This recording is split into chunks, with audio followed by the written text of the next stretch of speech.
things are tightening up in terms of like getting more tenants in the door. I think people are sitting on more vacancy today than historically they have around this time of year. Seemed like stuff really kind of came to a halt or really slowed down, after October.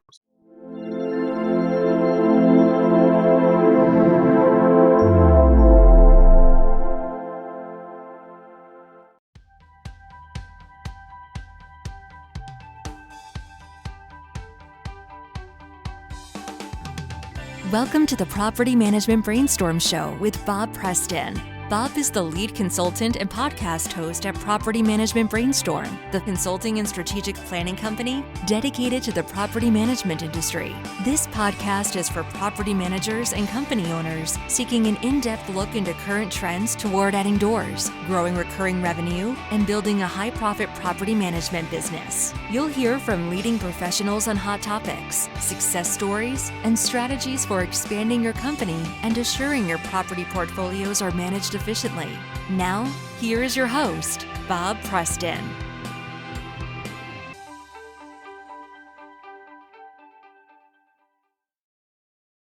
Hello, Brainstormers. This is Bob Preston, your host, broadcasting from our Property Management Brainstorm studio in Del Mar, California. If you're new here, please subscribe so you get ongoing access to all of our great episodes. And if you like what you hear, we would sure appreciate a positive review.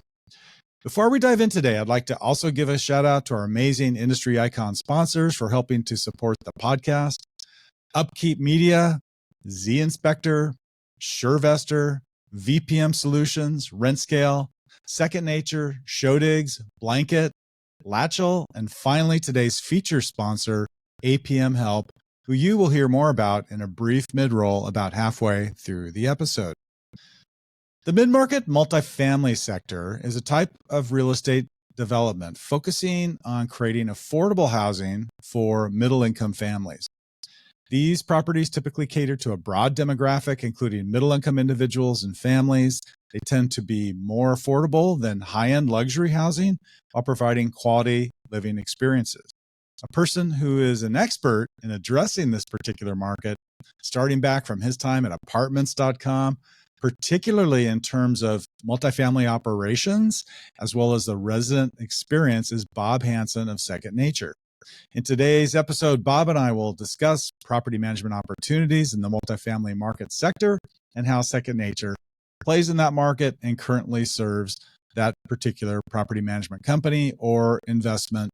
It's going to be a great episode, so have a listen. Hey, Bob, welcome to Property Management Brainstorm. How are you today? I'm good, Bob. Thanks for having me, man. Good. I always start the show by learning more about my guests. Now, I know you pretty well. I've explored your background, which is super interesting. And you have a deep experience, coming up through the ranks through a number of different companies, not only in SFR, but also in multifamily.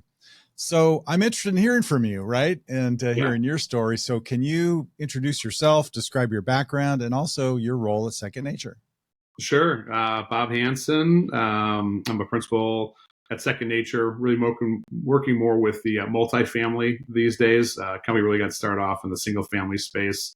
So I've been here about 5 years, and as we've grown, just trying to get into some other markets. But my background, as you mentioned, Bob, about 20 plus years of real estate experience, kind of ebbing and flowing from single family to multifamily, back to single family, both on the vendor side as well as the operator side. So it's been quite a run. So sounds like a great run. And I think a good place to start the conversation, because we're going to be talking mainly about mid-market multifamily today. Mm-hmm. Can you give us a quick overview of what the mid-market segment is from your perspective, and just help us understand what we're referring to in that regard? Yeah, definitely. For us, the way that we look at the mid-market is around 2,000 units under management, so about 12,500 doors. For me, and with our product, really talking to more of like Class B, C operators, a lot of garden style communities, maybe more scattered site. May have a 2-unit here, a 12-unit there, a 40-unit here, and a 120-unit, over there. That's kind of the mid-market space we're looking at, and really a big avenue, right? A big total addressable market for us across the country, for sure. Okay, so what's the target demographic for mid-market rentals? I mean, who are these properties geared at? Who comprises the tenant base, and probably, what's the most important thing in attracting renters to that type of property? Yeah, I would say all types of different people, right? People rent for different reasons, whether it's location, whether it's price, amenities. I do think like in the class B, C mid market, you're going to find someone, I wouldn't say maybe more blue collar, right? I think cost really comes into play and location for a lot of those folks where they're renting from. What Okay. you find is, oftentimes in some of these communities, right, I don't think there's as many developments in a class B, C property as there are class A. You've seen the class A properties and all these amenities from, Sure. rooftop pools to golf simulators to dog walk. I've seen some wine cellars go into that, which I'm sure is a Californian, right? The wine cellar is always nice for folks out there. But the class B and C properties sometimes like, developed 30, 40 years ago, may have the old basketball hoop, might have a grill out there, but not a lot of amenities to help attract the tenant. And that's really where second nature comes in handy, because the things that we're doing drive a lot of value, but it's not necessarily through like an on-site amenity that they get to go to, if that makes sense. Perfect. Yeah, we'll get into that a little bit more in a bit, as we progress through the episode today. So I think it's fair to say that in most markets today, anyway, regardless of your region throughout the country, there seems to be housing shortages pretty much everywhere. Real estate prices are somewhat rising, as are the mortgage rates. So this is having an impact on the rental housing market as well. So are there any unique factors that are shaping demand for mid-market rental units that you're seeing out there? We are. From conversations I'm having across the country is things are tightening up in terms of like getting more tenants in the door. I think people are sitting on more vacancy today than historically they have around this time of year. Seemed like stuff really kind of came to a halt or really slowed down, after October. So I think November really slowed down. December, the holidays, traditionally slower with move-ins, but occupancy tends to be down a little bit more today than it has in the past. I just think a lot of the economic factors, facing the country have limited the amount of new people kind of moving into a rental. Do you think that people are just afraid to move because they may see higher rents out there, or maybe, like you said, the economic factors are discouraging them? Like, kind of, hey, maybe it's time to just hunker down, right? And not do anything. Let's not make any changes. Let's just get through the next 6 months to a year and see where the economy goes from there. Is that what's going on out there, do you believe? Yeah, I feel like there's a good portion of that. People kind of staying put, waiting to see, right, what's going to happen. Are interest rates going to change, right? Are we going to have this recession that people, right, we're somewhat in a recession, but somewhat not in a recession. People are really talking about, when's the recession coming? Is it not coming? The market, if you saw it last week, I think a 52-week high. So I don't know. I'm feeling pretty good about where things are going, but there might be some people saying, hey, I'm not really to take that step. I'm just going to renew for another year, or I'm going to keep living in my parents' household because, boy, they're not even charging me anything, Bob. Maybe I go pick up some groceries here or there. So I think there are some people definitely sitting on the sidelines, and that's probably a cause for what's happened in the market recently. Yeah, people have been projecting a recession forthcoming for several years now. It never quite seems to happen. So, all right. So supply and demand's a factor. What's going on in mid-market housing? Do you see any changes on the horizon? I don't see a ton of change. Like I said, I think a lot of the developments that I'm seeing are more of the large, 300 unit class A, I think is where a lot of money's flowing into. Certainly there's some developments. There's some companies across the Midwest I know they're developing, 100, 120 unit buildings that do play into mid-market. But really what I'm seeing is the larger community, the class A, is where a lot of that money is being spent these days on construction. Okay. So I was doing some preparation for this episode, and I got on the internet. According to Zillow, rental rates in multifamily have been kind of flat, maybe even had gone down over the last 18 months. But Zillow's saying that they've stabilized for about a year, maybe. And, a lot of this is due to new construction. I think new units coming in has kind of kept rental rates flat. But what they're saying is it seems as of late, the rents are back on the rise. But you're seeing something different. You and I were chatting before we started the episode today. What are you seeing out there in terms of rent rates in the mid-market multifamily?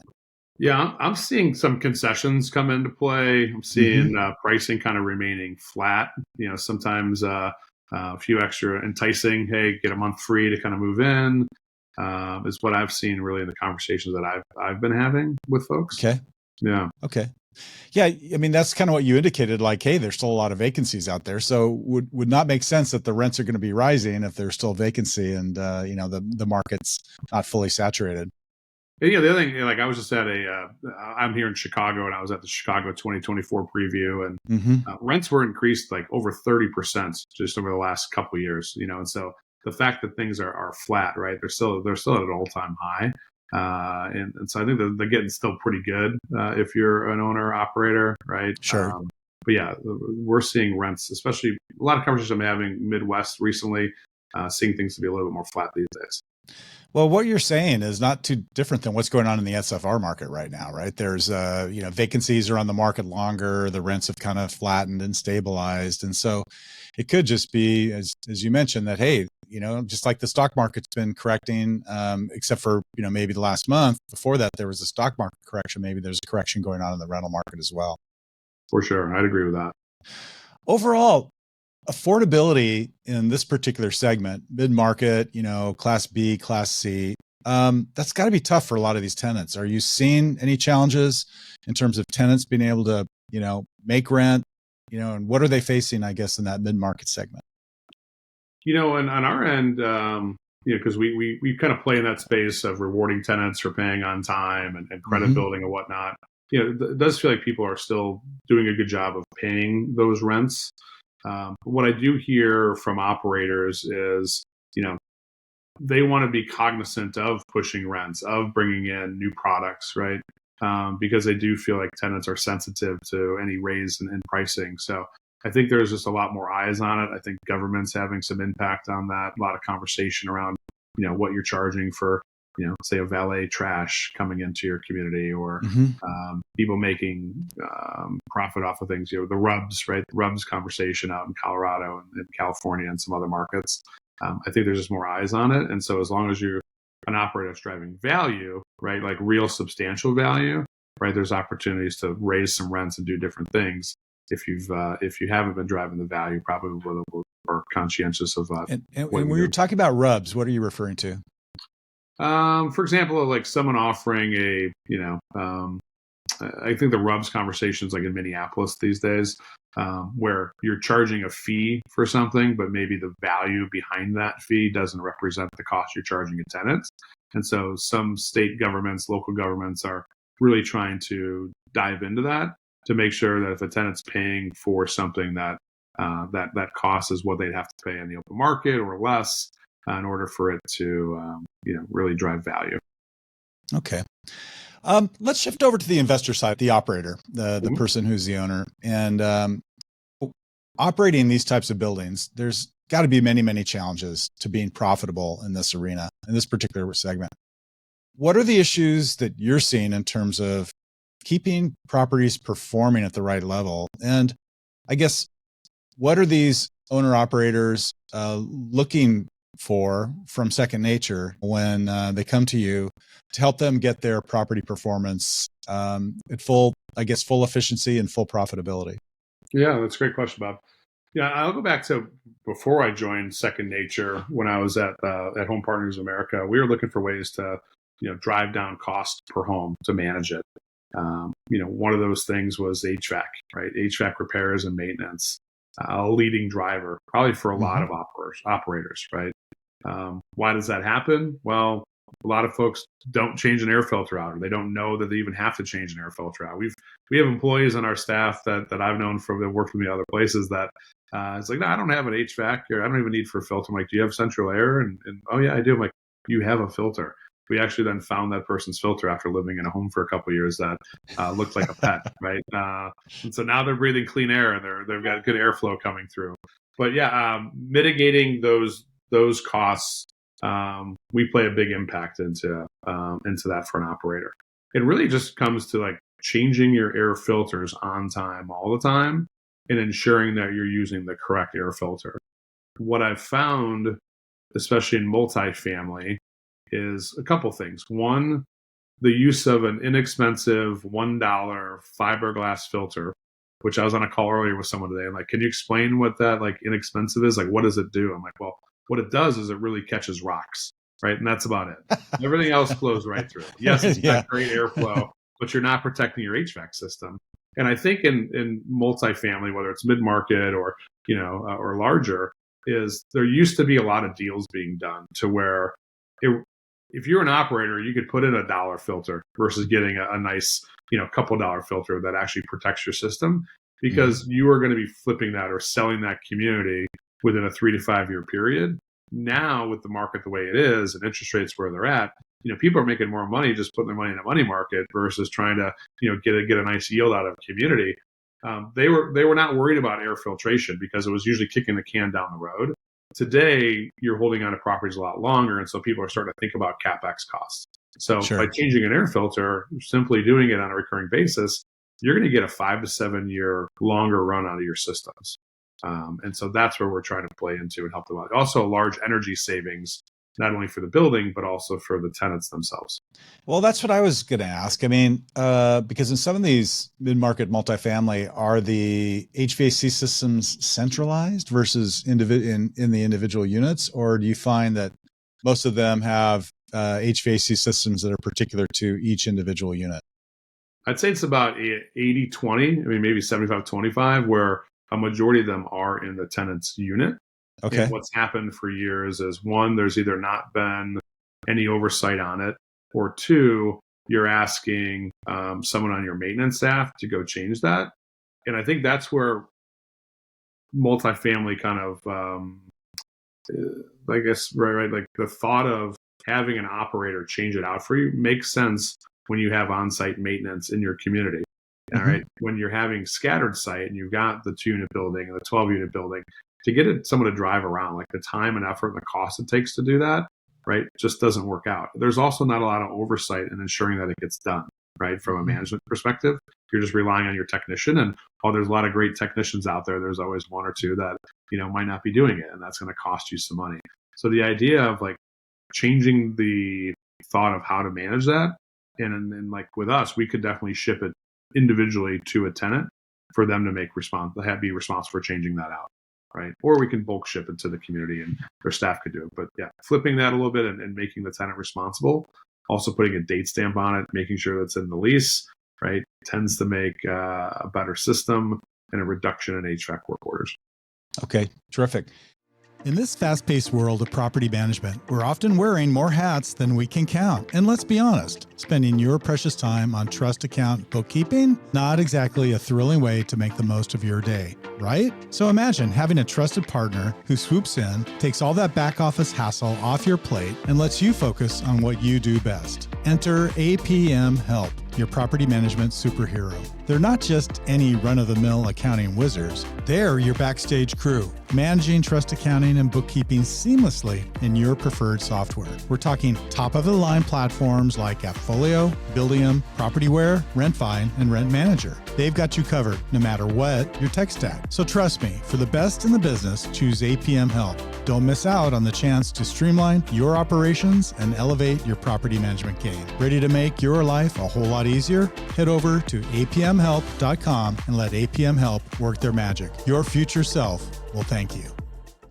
Hey, we've talked about occupancy rates, the rental rates and where they are. Are they flat? Are they down? Are they going up? And all these kind of things. But it sounds like in this market, keeping people in place would be of huge, huge importance to the owners, investors in these buildings, right? So versus a regular or higher turnover, optimizing the occupancy is a big deal right now, particularly in this market. I mean, that's got to be another significant priority for these investors and property owners. Yeah, 100%. I mean, when you used to be able to like turn a community and put a new tenant in that was paying $100 to $200 more a month, right? That was great.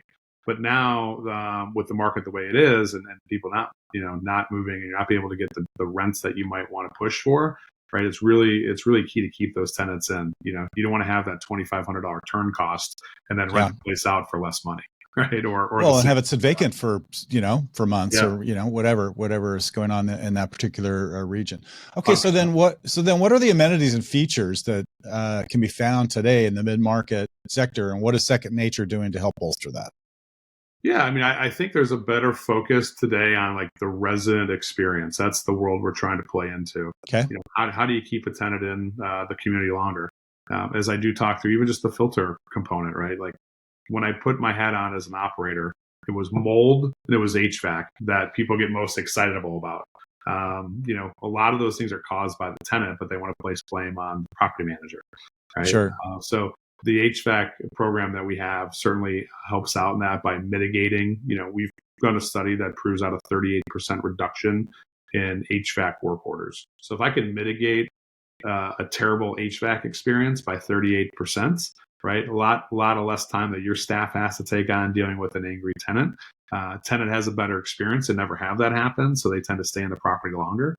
That's certainly a big priority of ours. But we brought some other products into light. I know there's a lot of other companies out there doing it as well, but stuff like credit building. 1 in 10 renters today is having their credit being built. Arguably, right, their most expensive cost on a monthly basis. Tenants that are renting, right? There's a lot of tenants that rent because they want to. There's a lot of other tenants that rent because they have to, and they can't get the qualification to purchase a property. And so the credit building comes into play into that realm. We've been able to see people bump 20, 30, 40 points. We have a newer employee that started with us a few months ago, and he's been renting in a community that has the resident benefit package from Second Nature in there. 77-point bump since renting. Wow. Been renting for about 18 months from this property manager. And so, firsthand, he's like, hey, I've seen a huge impact, and I don't want to go move, right? Because if only 1 in 10 tenants is getting their credit built, there's not as many operators offering it. And so as you have those experiences, great experiences usually, sometimes a mediocre experience, like even a mediocre experience in the tenant's eyes, the credit building may keep them in from looking at another community because they're seeing that 20, 30, 40 point bump. So that's a big one. A lot of people are looking at these days. Okay, so you've made reference to the resident benefit package. That's a big piece of Second Nature's offering. Yeah. And basically this could be viewed from a tenant perspective as an amenity or a feature for that particular property, right? For so sure. Tell us what's included. What is in the resident benefit package, and how does that work? I mean, I know you guys have made a big splash in this in the industry, so I may be asking a question that is kind of a softball, but I mean, you guys have this program. What's included, and how can it benefit not just the residents, but also the owners of these buildings or these investors who are offering it to their clients or to their tenants? Yeah, I love the latter part of the question too. Like we look at it as a triple win. Like you often hear people at Second Nature talk triple win this, triple win that, or say triple win. There's got to be enough value in it for the investor, for the operator, and for the tenant for this to work, right? For the resident for this to work. And so when I think of it from an investor standpoint, being a former owner operator at the company I work for, mitigating that turn cost that we just talked about, right? How do I keep a tenant in the property longer so that I'm not spending the $2,500 year in and year out or every other year, right? If I can keep a tenant in 5-7 years, right, that's a lot of money saved on my end as an investor. A lot of money saved as the operator, not having to do all the work that it takes to make a unit ready. Okay. So there's a lot of thought that goes into that in the products that we bring in. Is like, how do we keep this person happy? How do we keep them there longer? From the resident perspective, there has to be enough value in this at a cost perspective. So we work as almost as a consultant to the property manager, saying, here's what your price, like we would say, is like the easy button to go out and get from a tenant. And then we're going to charge slightly less, on that to the operator so that they can make a little bit of ancillary revenue off of it. Products that it would include, we talked about the credit building, we talked about the air filter delivery service. We have $1 million worth of ID theft coverage that goes for every tenant in the household. Our price doesn't change regardless of how many adults are on the lease. So there's value in that. Okay. We've got a rewards program that essentially pays tenants hundreds of dollars in gift cards to large stores like your Costco's, to your Starbucks, to your Red Lobsters, right? Your Walmarts that they can utilize. That's value to the tenant, especially in a mid-market, right? Where I'm not paying $3,000, $4,000 for rent. My rents might be $900 to $1,800. So arguably that person who's paying that rent, might be a little bit more challenged in terms of what they can afford or can't afford. And to get gift cards to nice stores, restaurants, as an incentive to pay rent on time, that's a nice perk that I'm getting from the property management company. So you pay rent on time and you get some sort of credit towards your gift selection, if you will, or That's towards right. the rewards. Okay. Yeah. So again, like getting back into that experience, right? How do we make, like, we live in an experienced economy. You think about it, like, I mean, I look out my door and I see Amazon coming here every day, dropping stuff off. I see, Sure. my dog's food being dropped off, right? It's really easy and convenient. People want that convenience. They want it, and they want it to bring value to them. So not only are our products doing that, there's not a lot of work on the tenant side to have to utilize those products. It kind of happens behind the scenes with the information that we're getting and second nature managing. Another component of it too is with the operator. Once the lease is signed, if they're working with a multitude of different individual partners versus working with us, they have to have someone assigned to, like, kind of push data and get those products running. With us, we kind of work behind the scenes with our operators, and we do all the work. So once the lease is signed, in terms of managing it day to day and getting that information to the bureaus, getting the rewards going, getting the tenant set up on the ID, we do all that as second nature. And I think that's a big value that drives people our way. Terrific. And is there an insurance element to this as well? Renters Yep, side? you got that right. Okay. Yep. So insurance, we do have insurance product, whether it's $100,000 or $300,000 worth of liability. And then we do offer content to the tenant. The value for us is cost. Like, we feel that our cost usually wins the deal, right? And why is that a value? Because as a partner of ours, right, an ex property management company, you're going to message to your tenant saying, hey, because of your renting from us, we have the opportunity to lower your cost potentially from a third party company out there. And doing so, suffice the coverage that we're looking for you to have. The value that we also bring in too is that we're going to manage the entire program for you. So as a property management company, within about 45 days of executing an agreement, you should feel good that 100% of your doors are covered. I say this because most operators already have in their lease, right, that the tenant's responsible for having insurance. And so what we do is we say, hey, here's this new option for you. By this date, and there's a bunch of messaging that goes out to the tenant. By this date, you need to, one, do nothing, and we'll move you over to this program. Or two, right, sign up for this insurance, two, say you want to work with your State Farm. Maybe your cousin works at State Farm and you want to give him the business. You go ahead and put in your State Farm policy, your declarations. You as the property management company are selected in a drop down as the property management company of record and the additional interest. We then have all those files, like, shipped to us, the notices, to our PO box. So should someone drop coverage, second nature is notified, and then we place that tenant onto the 1095, or, well, I see. Okay. To our policy, I should say.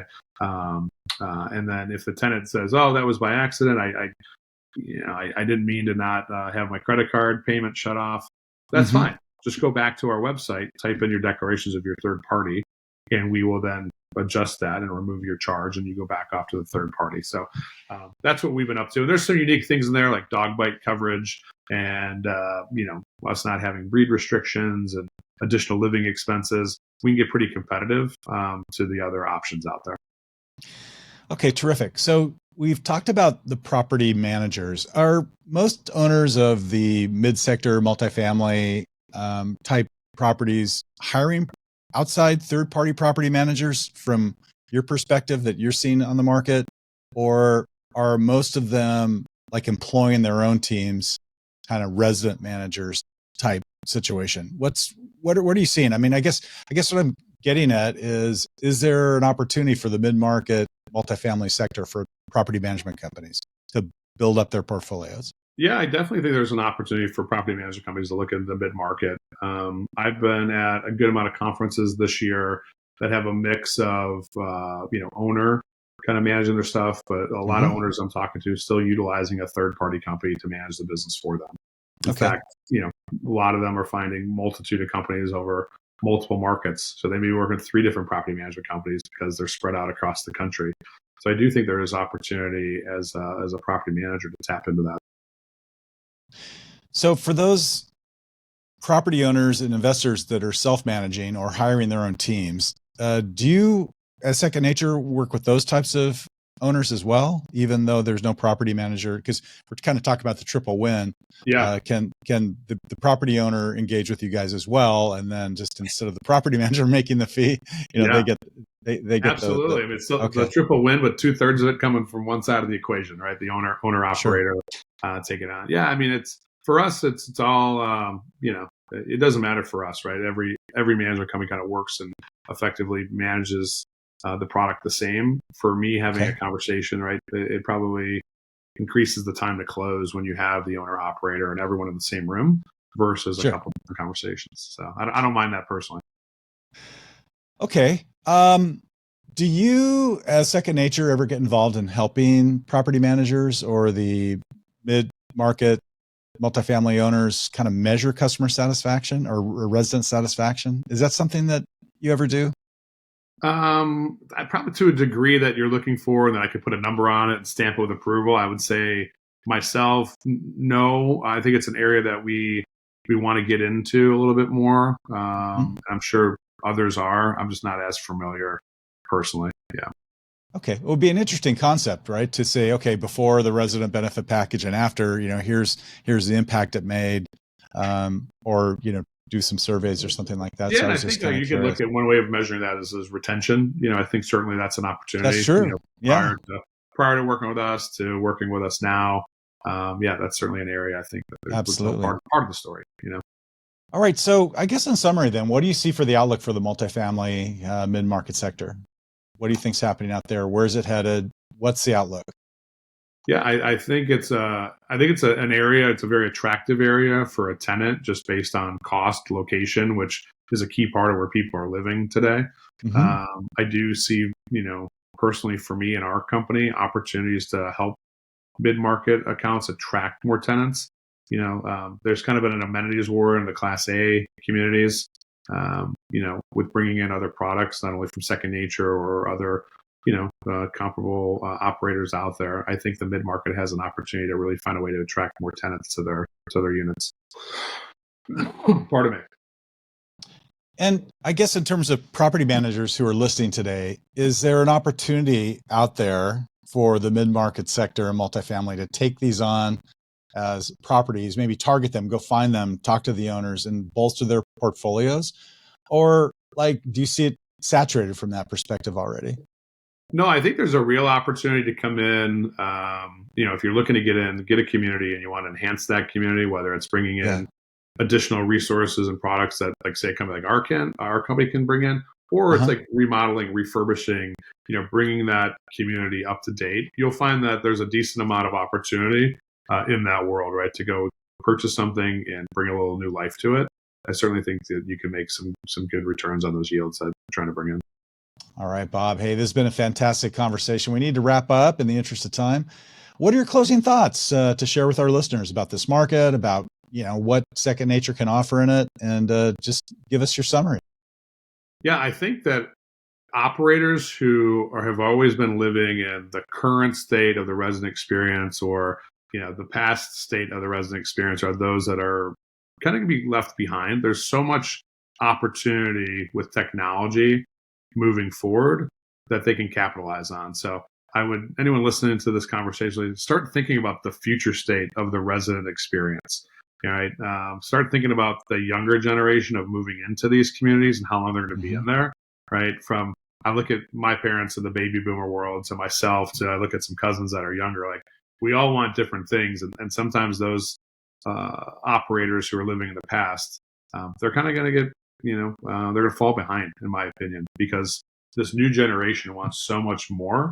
They want contactless. They want things at their fingertips. They want technology. They want AI, right? Those are areas to lean in on.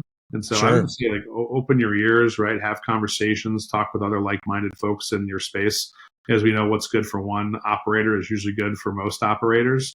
There's other people out there that have come before you that are doing the new things. Talk with them firsthand and get some great feedback, and try to do something new in 2024. Great advice. Hey, I know you're a family man. You love coaching youth football. I think you even did some refereeing in the past. Last time I saw you was in a pub. We were hanging out, and you were drawing up plays, I think, on the back of napkins while we're sitting there. How are your teams doing? Is the season over now, or what's going on with the the youth seasons football? have wrapped. We had a flag football team. I think maybe we were talking through that. That was a bunch of 5 to 7 year olds, and we don't really keep score too much, but the coaches kind of internally keep score. I think we went undefeated this season. Then my other guy went 6-3. We had whooped a team earlier in the season, and they came back week 1 and whooped us in the playoffs. Went on to win the championship. They just kind of blew through the next round and put it on another team that they had not had any losses. The 2 wins after us were against no loss teams. So we feel a little bit better that we lost to the team that won the Super Bowl. But already gearing up and getting ready for next year. So. Okay, and when do they start, donning the pads and the helmets? Is that coming soon for your kids? No, all the time. We got to get through baseball season, basketball season. That's the nice thing with youth sports, is especially with football. I think the commitment with football, while kids should be training, and I'm a big proponent of kids playing multiple sports, not just one. Yeah. We give them a good amount of time off. I think we don't kick back up until practices start like July 30th or something like that next year. Wow. Okay. Yeah. All right. Yeah. All right, Bob. And if someone wants to contact you to reach out either to you or Second Nature to learn more about the company or this particular market, what's the best way to do that? Yeah, they could go to www.secondnature.com, or they could reach out to me, B Hansen, BHANSEN @secondnature.com. Okay, terrific. Hey, Bob, thanks for being on the show today. I hope to see you soon in person. I know you're a big NARPM attendee as well, IMN, and maybe we'll see you at an upcoming conference and we'll cross paths again. And you'll show me some of those trick plays you got for your kids, in addition to keep me educated on the multifamily market. That'd be fantastic. Well, most definitely. Hey, I really appreciate it, Bob. You're a great supporter of the industry, and thank you for giving me the time to be on your show today. Appreciate it. Thanks so much. All right, man. Well, take care. All right. Bye-bye. As we wrap up today, I'd like to make a quick plug to our listeners to click on the subscribe button, give us a like, and if you would, please pay it forward with a positive review. Thank you for tuning in to Property Management Brainstorm, where we are always working hard to find new ways to advance the property management industry, and we will catch you next time.